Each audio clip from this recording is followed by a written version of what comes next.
Hey, I just wanted to make a I'm alive video. It's been a while since I actually made a video or posted anything on my YouTube channel. And part of that is because anytime you do weight loss, there's this, it's like a place you get to where you're not losing any weight on the scale and you're not seeing any inches fall. You're just kind of at a standstill. And I know that that is the going theme for my videos. I have standstills and then I'll lose a couple of pounds and then I'm stalling for 2 more weeks. But that's just my journey. That's what I'm going through. I don't know if anyone else experiences weight loss the way I do, and I know a lot of people say, well, it's because you're eating too much. It's not. Most likely I'm eating too less. Like the other day, and this is like common for me, I get really full really fast with the protein and the fat. So the other day, all I ate was like 6 pieces of bacon and 3 eggs. And then later on, I had like a piece of chuck steak, but it was like not even a half a pound of chuck steak. So, I mean, it's aggravating. I know my body's like freaking out and holding on to stuff, and it's just like, hey, we're just going to stay here. But I'm seeing like some definition in my body. Haven't lost any more weight. Haven't lost any inches because I'm still, wearing the pants the same way. And let me just reiterate, I have lost the 20 pounds, but I haven't lost any more weight since then. So it's just kind of, I'm in that place where in the past, I would have said, this isn't working and given up. Like that's where I've been the last 2-3 weeks is like, this isn't working. This isn't working. But I haven't had any desire to quit because I know that this is a process. And I know in the past, whenever I would get to feeling like this, I would switch over and just start eating all willy-nilly like I wanted to. And then I would gain the weight back and all of this stuff. Well, this isn't happening with this way of eating. Even if I have like a salad or something on a day where I'm having a weakness for salad or whatever I have, I'm not going back to the sugar. I haven't had any sugar, any processed sugar crap since December the 1st. So I can honestly say that I know, because this is what, like 120 or 100, somewhere between 120 to 130 days that I've been doing this. And I know I'm not going backwards. So even though I haven't lost weight, I'm not going to lose that progress until I start losing weight again, because I know I'm not going back to the other way of eating. So that in itself is a victory, just knowing that this is the path that I'm on. I wanted to see quicker results. I wanted to see just everything happen.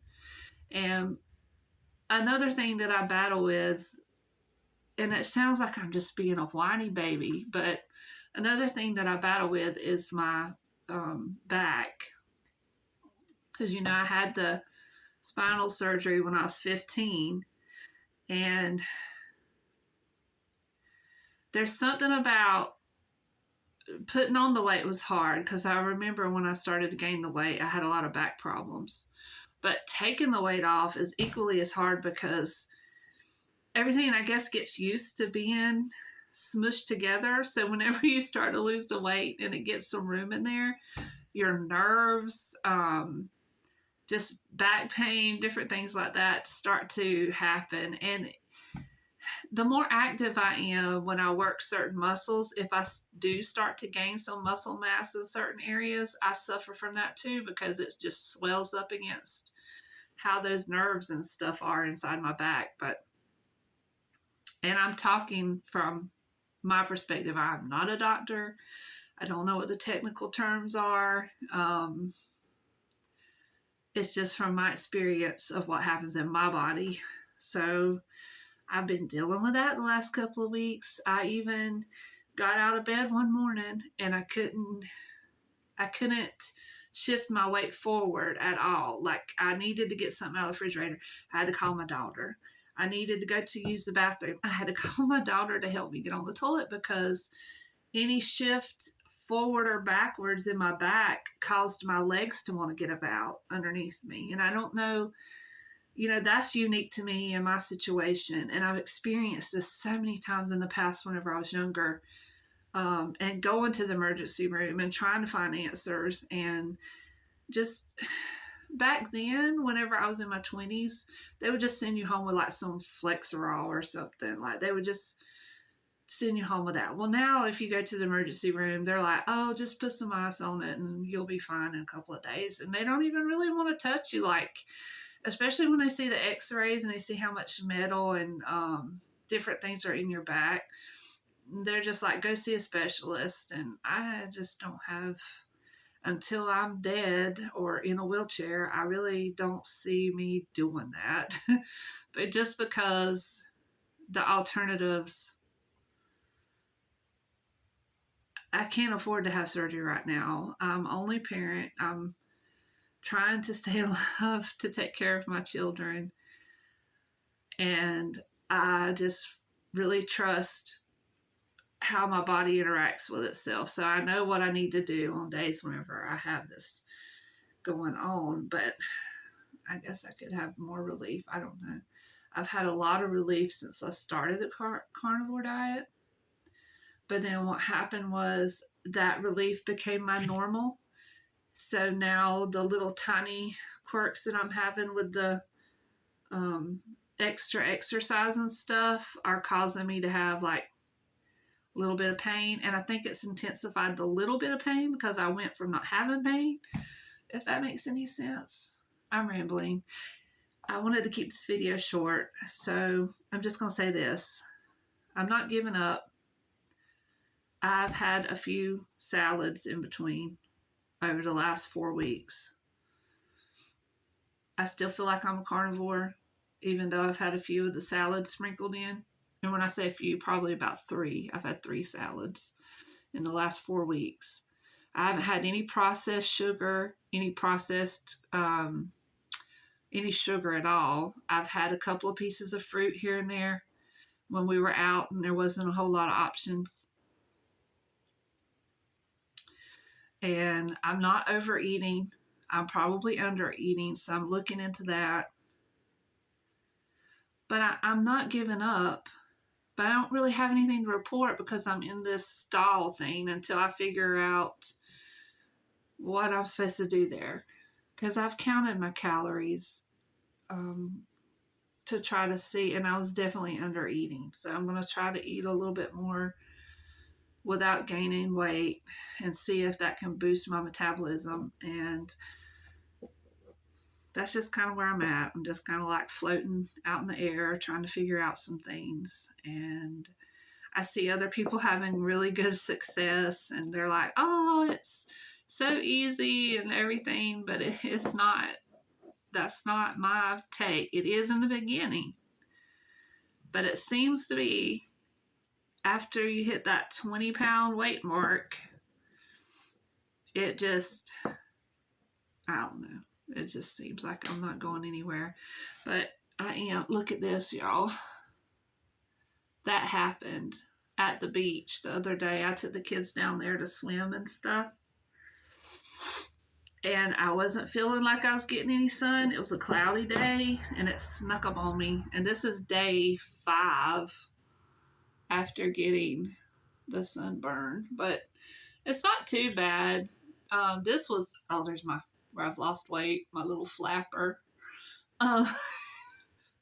Anyways. It was real red down here, but it's went back to not being too red. But this up here, like, this is not, this is a swimsuit I wore when I got burned. And I haven't been able to wear a bra since, because my bra strap sits here. And you talk about some pain. And I actually This is so stupid to be this old and get a sunburn, and you've lived in Florida your whole life. You know better. But, anyways, it happened. This is the first one in 25 years I've had, and I don't know where my brain was. We were going fishing, we went by the river, and then we ran out of worms, and the kids wanted to go to the ocean. So I said, okay, well, we're like 20 minutes from the ocean, so let's just ride down to the beach and see what's going on. Well, we got down there, and in Florida, you always have your swimsuit with you, of course. Like, you have your fishing pole in your car or truck, and you have your swimsuit because you never know when you're going to embark. Well, I didn't have any sunscreen because it's the beginning of the swimming season, and I didn't prepare. So we got down there. I was like, I'll let the kids swim for an hour. Like, an hour will be good, and I'll just teetle-toddle between the pavilion and going down there to check on them. So that's what we did, and I thought, well, I'll be fine. You know, I'm teeter-tottering between the shade and the sun, and everything will be okay. Well, the water was too cold for me to get in, and I didn't get in the water, but I did enjoy the sun being on my skin. It felt really nice. But these are all areas that I don't get sun, because my face didn't get, I mean, it's a little pink, but it's not bad because my face gets sun throughout the year. And then this part of my arm, it gets sun, so it didn't get real. It's just, this was all like fresh newbie skin that hadn't got any sun for a year. Anyways, that's my excuse. That's what happened. That's my story, and I'm sticking to it. I teeter-tottered between shade and sun, and within an hour, this is what happened. I didn't feel it till we was riding back home, and the kids were freezing because they had been in the water. So they're like, roll up the window, Mama, I'm cold, I'm cold. And I was over there going, I'm hot, I need the window rolled down. And it was because I was on fire. I was literally burning up, but I survived it, and I survived this. It's what it is. I don't understand it, but it's what happened. But they had a ball. They bought some of those goggles so they can see. And every year we usually get like the middle price range at Walmart, and they never work. Like, they never keep the water out. Well, these were at Walmart, and they weren't cheap, but they weren't expensive. But Dolfino was the name brand, and they're working really good. So if anyone needs goggles for the season, Walmart has Dolfino, and they're pretty good.